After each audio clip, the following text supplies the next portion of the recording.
Hi everyone. Today we have Rebecca from TCM Hub Education joining us. She'll be sharing her inspiring story of how she became an acupuncturist and how she started her business. And she'll be also sharing some valuable tips and advice for students and practitioners who is interested in continuing in this field. So thank you so much for joining and sharing your story today. Thank you for having me. Okay, so Rebecca, could you please tell us a bit about yourself? What's your background and what do you do? Sure. So I'm Rebecca Ong. I am a licensed acupuncturist and a certified professional life coach.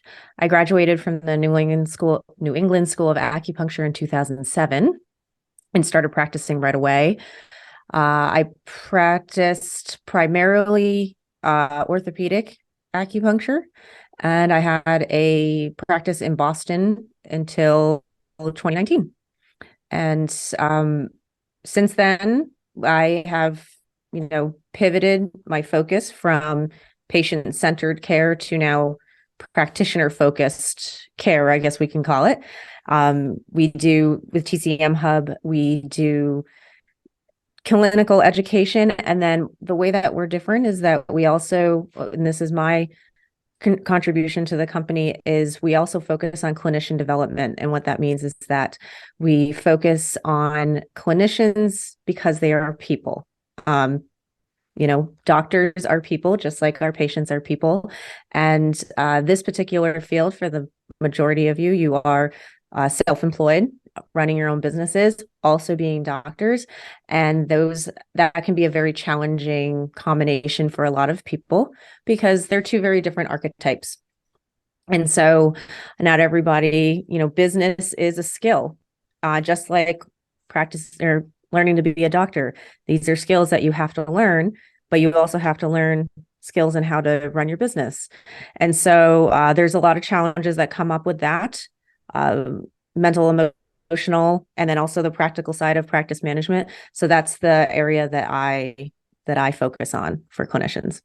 Wow. So we're gonna ask you more in details about what you do later Sure. on. But before we move on to that, what inspired you to pursue a career in acupuncturist? Well, I didn't originally want to be an acupuncturist, actually. It found me. I actually thought I was going to be a physical therapist. My undergrad degree is in exercise physiology, and my intention after graduation from undergrad was to go to PT school and become a PT.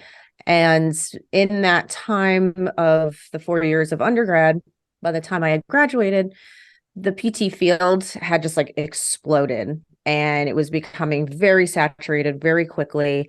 And with that, the education was becoming very expensive and very demanding, both in time as well as money. And so I kind of took a step back to reconsider if that was exactly what I wanted to do.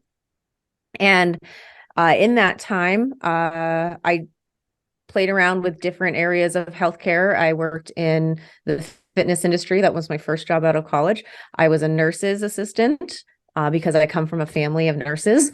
So why not? And then I actually did a bit of a 180 and I went into sales. I worked in the staffing industry. I was a recruiter for a couple of years. And it was interesting because in that time being outside of healthcare, it became much more clear the longer I did that, the more I actually belonged in healthcare in some capacity. I just didn't know what capacity. And so it actually just worked out in such a way that I started researching PT schools again. And I stumbled upon a Newsweek article, and it was featuring acupuncture, and it featured the New England School of Acupuncture. And so and then I realized it was 20 minutes away from my apartment, and it's the first, acupuncture school in the country. And I was like, huh. So all these little light bulbs started going off, and I started the program. I went to the orientation. I enrolled in the program part-time just because they were allowing you to do that at the time, and just to get my feet wet. And the more I learned about the Chinese medicine lens, the approach to health, the more that made sense to me. It was all these things were just clicking as the more I learned about Chinese medicine. So then eventually I enrolled in the program full time and studied acupuncture and Chinese herbal medicine. And it was from there, it just took off. Wow. So, so after you graduate, I know you have TCM of education as your business and you're doing coaching as well. So Yes. what motivates you to launch your TCM of education and coaching business? Yeah. So it was, so it's interesting. So in 2019, I had my practice in Boston still. And actually, it was 2018, I should say. I was still practicing in Boston, and there was a family emergency, and it pretty much just kind of rocked our whole family. And it created a huge perspective shift for me. And it was like it made me take a look at what I was doing, what I was building, who I was married to, everything in my life. And that by 2019, I had made the decision that I needed to regroup and basically start over. So I closed my practice. I moved out of Boston, ended my marriage, the whole thing, blew up the whole thing. And then 2020 happened, and then it was pandemic. So I already knew between the end of 2019 when I had closed my practice and that I was going to be taking a few months off just to regroup. And then the pandemic happened, and it was like, okay, apparently you're going to be taking a longer break than you thought. And in that time, actually, it was wonderful because, the pandemic obviously was not people wouldn't describe that as a wonderful time by any means, but it also, there's always a silver lining, right? Yin and yang. And in that forced break, it forced me to really tap into like, what else do I do? What else do I love? And one of those things was actually teaching. And I started out as a educator, a coach, a mentor. I had a mentorship for Chinese medicine practitioners to learn how to manage basic finances because I'm really good with money. I'm pretty good with money and being really organized with money. I paid off my student loans a long time ago, completely debt free. So it was kind of this natural thing. I was like, I want to teach people how to do this. And that eventually I taught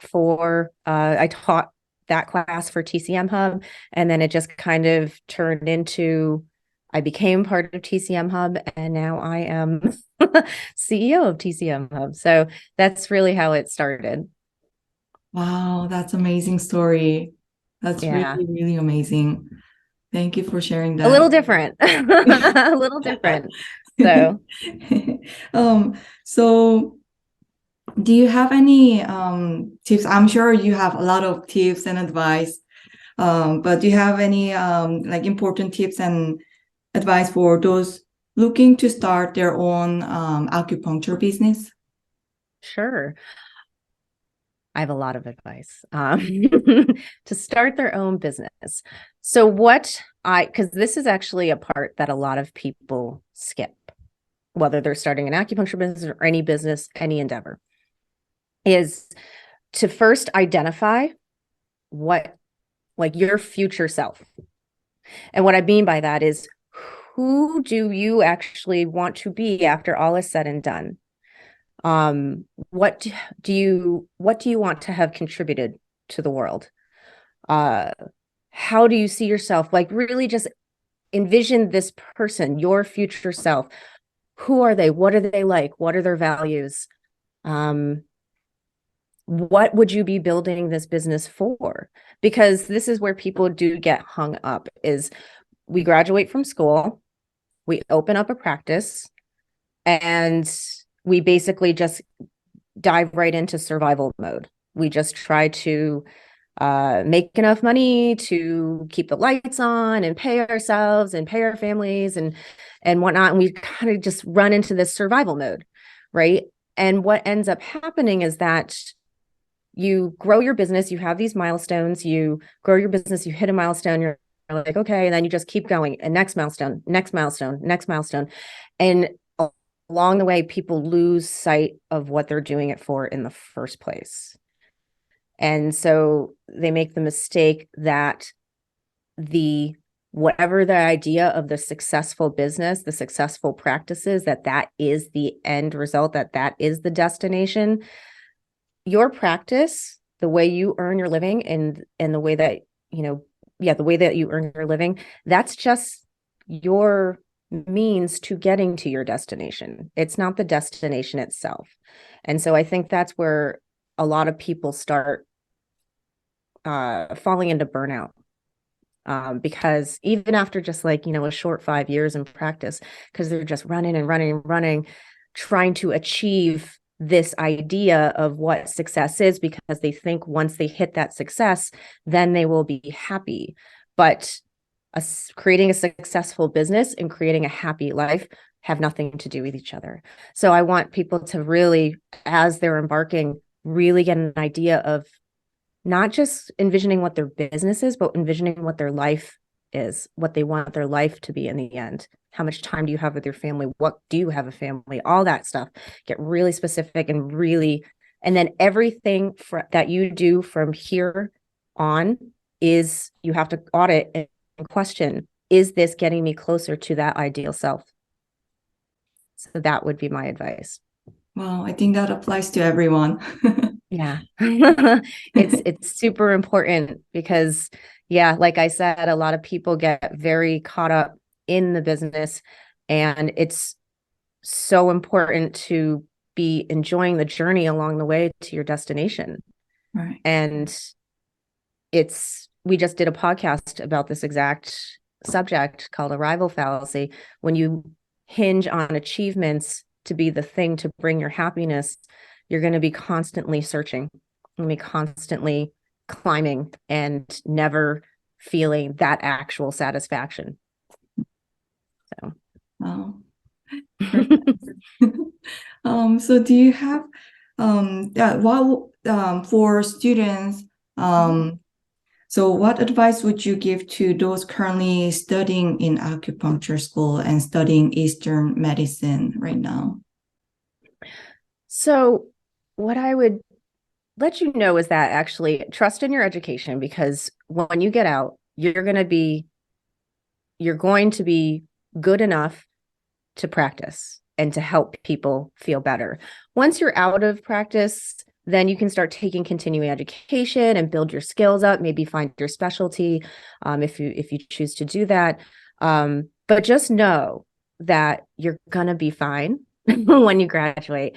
It's not the skills that people are lacking once they get out, the clinical skills, because those can always improve, but you're going to have enough of a baseline to really help people. But where it really gets tricky, it's the business part and it's the mindset part. And one of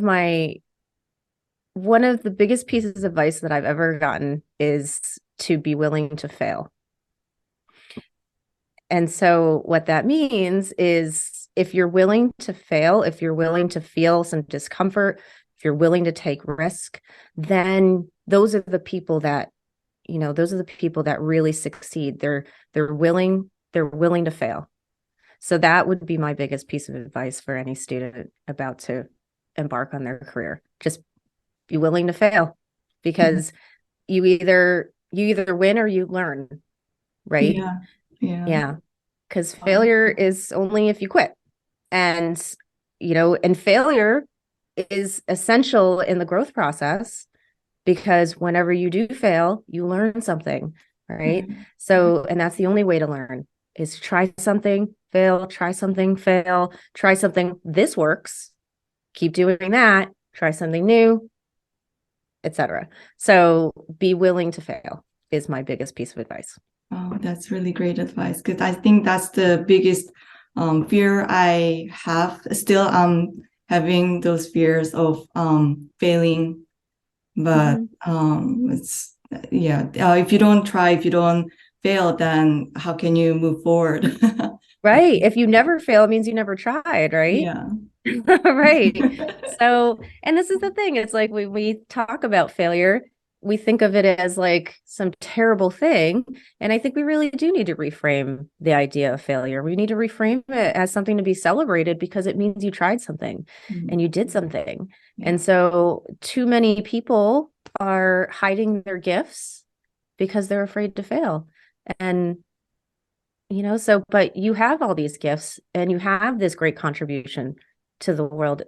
You have to be able to put it out there.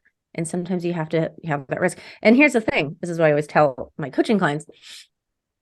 Even if you failed, what's the worst case scenario? You would just end up right back to where you are, right? Mhm. So all of you are already living your worst case scenario. Mhm. Right.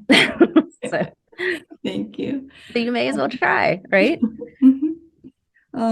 So could you, going back to TCM up and your Sure. coaching services, could you please tell us a bit more about your courses and seminars and what you do?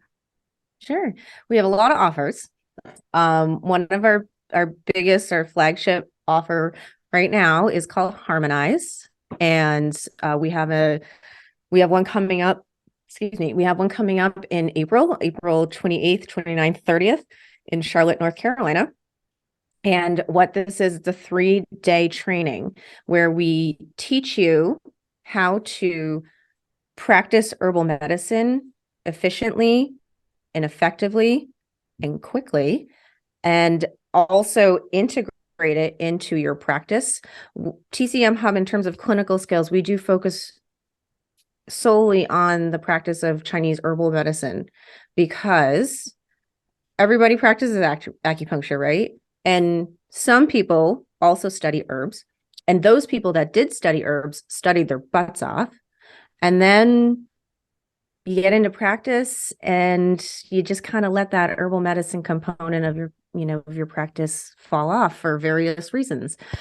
And so this is what we are. This is our mission. We want people to be practicing herbal medicine just as much, if not more, than acupuncture. Because Chinese herbal medicine is Chinese medicine. And if you are trained in herbal medicine and you're not practicing it, you're doing your patients a huge disservice. So that's what we focus on primarily for TCM Hub. And so our harmonized training is going to be how to do a full intake, full diagnosis, full prescription. Our last training, people were doing all of that well under 15 minutes. All right. And so, and then how to actually implement this, like I said, into your practice in a way that is profitable because we want to do it, and simple because it doesn't have to be hard. It doesn't have to, you don't have to have tons and tons of shelves of herbs. We have a baseline baseline pharmacy that's really streamlined and easy that you can easily implement into whatever situation you have as for clinic right now. So that's Harmonize. My part of that is, again, talking about treatment plans, how to give a treatment plan to a patient, set expectations, patient communication, and also how to speak to a patient so they sign on for care so that they can then receive the gifts that you have to offer. So that's one. And then in terms of my personal work, I do one-on-one coaching for self-employed clinicians in the Chinese medicine field. That is my specialty. So I focus on burnout. I focus on overwhelm. And if you're a newer practitioner, all the struggles of a newer practitioner as well. Pretty much any issue that is common to a self-employed clinician in the Chinese medicine field, that's where my contribution is. I see. So where can people find this information if they want to learn more about it? Yeah. So our website is tcm-hub.com. So you can go there. We also have have Hub Community, which is our subscription membership group where people can come and they can post their clinical cases and get direct help on their cases. This is our solution to, or our alternative to people going on to various social media groups, posting a case, then it's 50 different answers that all contradict each other. Most of them aren't even Chinese medicine, and it turns into a huge fight. So, so that was our solution, as we take it and we keep it curated and mature, and we answer your questions and you get your help. And then I also have my coaching aspect integrated into that as well. So that's also called Hub Community, and you can find that by going to the website as well. Okay, we'll have that information on the comment so people can click on it and find the information. Okay. Yeah, and we also have lots of distance learning, CEUs, distance learning education. All, again, you can go to tcm-hub.com and click on view courses, and you can see them there as well. Okay, awesome. Yeah. Well, and we have a new one coming up, but I can't talk about it yet, and it's very exciting. So stay tuned. Oh, okay. So there's more coming up. Okay. Oh yeah. Yeah. We have a really interesting program coming up, but we can't say anything about it just yet because we're still in. Okay. Yeah, we'll stay tuned. So I have a question about harmonized program. Yeah. Do you have it every year or quarterly? How does that work? So our plan is to do 3 times a year max. So we're going into our second cohort. That's at the end of April, and we have not solidified a date for the third one yet. So, but we do plan to do at least 2, probably 3 per year. Okay. Yeah. Awesome. All right. Thank you so much for taking your time and sharing your story. You're welcome. Yeah. Thank you so much for having me. It was fun. Yeah, I really appreciate your time, and I hope students and practitioners will find some informative information from this video. Yeah. Me too. Okay. Me as well. Yeah, thank you everyone for watching. I hope you find something very informative and valuable from this video. And if you have any questions or comment, you can comment down below, and we'll see you in the next video. Thank you, Rebecca, for joining our interview. Thank you very much, Bora. Have a great day. Thank you. Thank you.